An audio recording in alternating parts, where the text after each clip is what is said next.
Welcome back to Marin County Home Sales Stats, where we skip the drama and talk about what is actually happening in Marin County real estate. If Bay Area home prices and Marin County homes for sale feel confusing right now and you're not sure what to believe, you're in the right place. Let's break down what's actually happening. So let's get to it.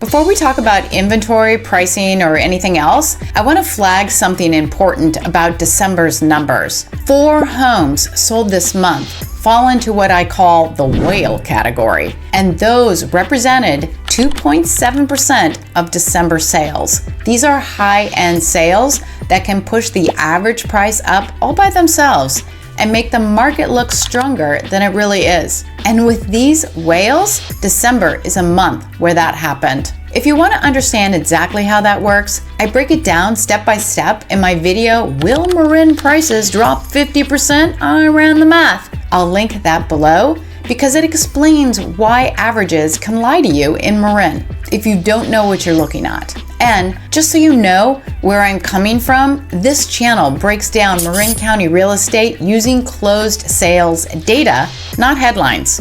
And by the way, I'm Carrie Hill, lawyer turned realtor, 30-year Marin local, and the person who helps you buy or sell here with your sanity and bank account intact. My information is in the link below if you need some backup. And hey, if you pick up even one useful nugget here, hit subscribe. It motivates me to keep pumping out this content. Thank you so much.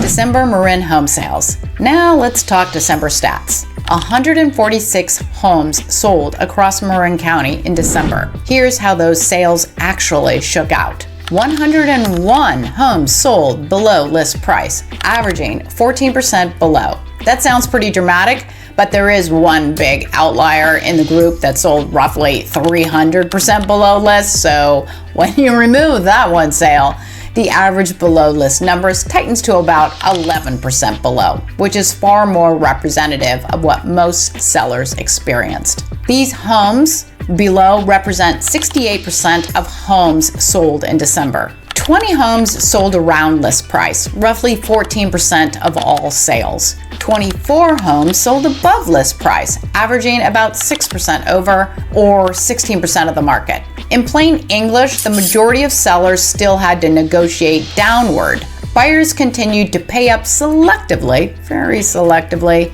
and very few homes lived in that perfectly priced zero drama sweet spot. How December compares to past months. Now here's where context matters. If you zoom out and look at the last several months, December didn't break the pattern. It did reinforce it. Over the past few months, roughly half to 2/3 of Marin homes have been selling below list price. The average discount below list has generally landed in the 9 to 11% range, which makes December's adjusted 11% feel pretty consistent, not really alarming. Homes selling above list have been shrinking as a share of the market, and when they do sell above, the premium has been modest, not double-digit frenzy that we saw way earlier. What December adds is confirmation. This is not a sudden shift, and it's also seasonal. It's a continuation of a market where buyers have leverage, sellers need a plan, and pricing fantasy gets punished quickly. Now, onto the charts. Okay, here we are with inventory. That's in the light green bars up here. You can see the big drop from November, December happens every year, also happened here, so not that big of a deal. It might be somewhat of interest though when you compare this number of this year to last year. It was down 14% more than last year as far as that inventory dropping. The dirt green bars are the homes that sold, and that also dropped month over month, about 2% and almost 6% when you compare it to this time last year. But it was a tiny bit better for the quarter. The blue line here are the new listings. Again, big dive over this same period of time. People just don't list their homes when the holidays are coming up, obvious reasons. And here's the information for days on market. Generally, when the days on market goes up, it's because sellers are having a harder time selling their houses. Big move in December. Let me get the right pin here. And that would be, you can see the big jump here from 46 to 68 days. But once again, remember this does happen usually every year. And that is the same when you look back at November to December last year, although not as dramatic. Notice that last year, the January was the big month. So we'll see how this unfolds when we get January's numbers. So basically that jump was an increase of over 47%. When you compared it to last year, it was still up 21%. So that means sellers were having a harder time this year than last year in selling homes during this period of time. And the whole quarterly number is, it was also up 4%. So that number is more statistically relevant because it covers more homes. And this other number up here is sales price over original list price. Tends to be fairly stable because it's really based on, what sellers think they're going to get for the home and then what it actually sells for. Although that still went down too, from last month to this month. That represented down 3%. No change from this time last year though, this month compared to last year, and the same regarding the quarterly numbers. Okay, and here we are with the prices. So we have the green line are what sellers are asking for their houses. The red line is showing the average, and the blue is the median. Now, as I discussed in that at the top of this video, the whales really push around the average. So we can now assume, since there are, let me get a better pin here. Since there were whales this month, we can assume that this number is a little higher than it actually is. Interesting though, right? Because this is probably actually much further down here, and sellers, however, raised their prices. What happened? Well, it was probably because the Federal Reserve lowered interest rates again, which of course they don't direct mortgage rates, but they can have an effect on it. And in fact, I think mortgage rates at first went up a little bit, and now they've gone down a little bit, but they really haven't budged that much.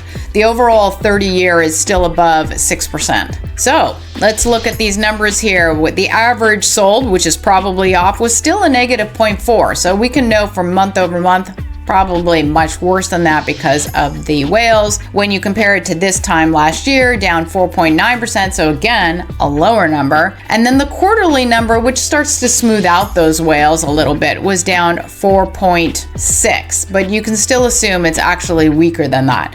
Now remember, in that video, I showed you how the median price is more stable. It doesn't get pushed around as much. It can get pushed around a little bit, but not nearly as much. So it's a better indicator overall. And the month over month drop was 10.9%, so almost 11%. When you compare that to this time last year, it's down about 4%. And when you look at the whole quarterly numbers that smooth things out, it's about down 2%. But again, this can be a little off too, because there are a few months where this gets pushed around up to like $76,000. That's not nearly as bad as the average numbers, which was over $200,000 because of the whales. But overall, you can see that the market is weaker in prices, but sellers' expectations have risen. And that's going to be a bit of a disconnect on the market. And now we have price per square foot, just another metric to stick into all of our evidence. So it was down from November to December, not unusual. See, last time you can see here, down here to there, with the lowest being January. So we'll see how that looks this year. Represented down to almost 2.5%. When you compared it to this time last year, it's down almost 2%. And when you compare the full quarter, it is down also almost 2%. So remember, these are average numbers, but it's not the same as like that median and average that we're using on the home prices, because there's not so much difference in price per square foot as there is in sales, right? Because homes in Marin can sell at $100,000. Mostly those are those over 55 plus places that have huge HOAs like $4,000, $5,000, and they can sell for $50 million. So the range is just super, super wide. Not so big with price per square foot. So the average is probably a reasonable thing to demonstrate what's actually going on. And that shows that people right now are getting a bit more for their money because the cost per square foot on average has gone down. What this tells us: December tells us three things very clearly. First, pricing accuracy matters more than ever. Overpricing still leads to discounts, not bidding wars. Second, buyers will pay up, but only for homes that are clean, well located, and priced like the seller actually wants to sell. Third, headline price stats can mislead you, especially in a month with whale sales like this month. Without context, averages can look stronger than what most buyers and sellers are actually experiencing on the ground. If you're checking out homes for sale in Marin or debating whether it's time to sell, you should see some other video recommendations above me, and don't forget to hit the subscribe button and maybe even a like button so you don't miss any of my no fluff real estate updates. Thank you for watching and have a great day.